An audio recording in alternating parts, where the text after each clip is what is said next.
அமித்ஷாவும் மோடியும் சொல்லாத வரை எடப்பாடி முதலமைச்சர் கேண்டிடேட் கிடையாது.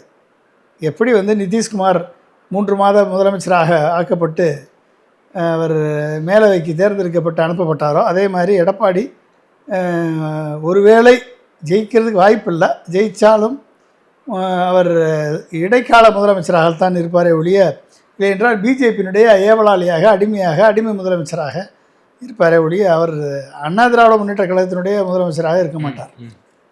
ஓகே, அதுதான் கணக்கு.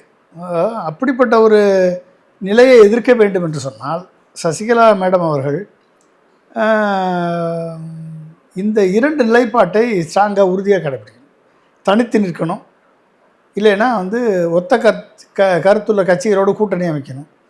ஒத்த கருத்துள்ள கட்சிகள் அப்படின்னா வந்து இன்றைக்கி கூட்டணி அமைக்கக்கூடிய ஒரே ஒரு வாய்ப்பு பாட்டாளி மக்கள் கட்சியோடு தான் இருக்குது.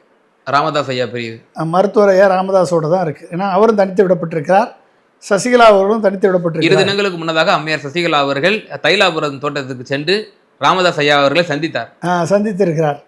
அப்போ இவங்க 2 பேரும் கூட்டணி வச்சா அது ஒரு பலமான கூட்டணியாக இருக்கும். ஏன்னா 2 பேருமே முதுகில் குத்தப்பட்டவர்கள், 2 பேருமே துரோகத்தை சந்தித்தவர்கள்.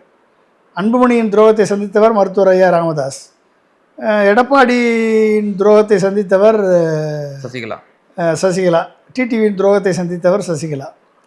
அப்போ நீங்கள் வந்து இவங்க 2 பேரையும் ஒழிக்கணும் அப்படின்னா இவங்க 2 பேரும் கூட்டணி சேர்ந்தால் கண்டிப்பாக இவங்களால் ஜெயிக்க முடியாது.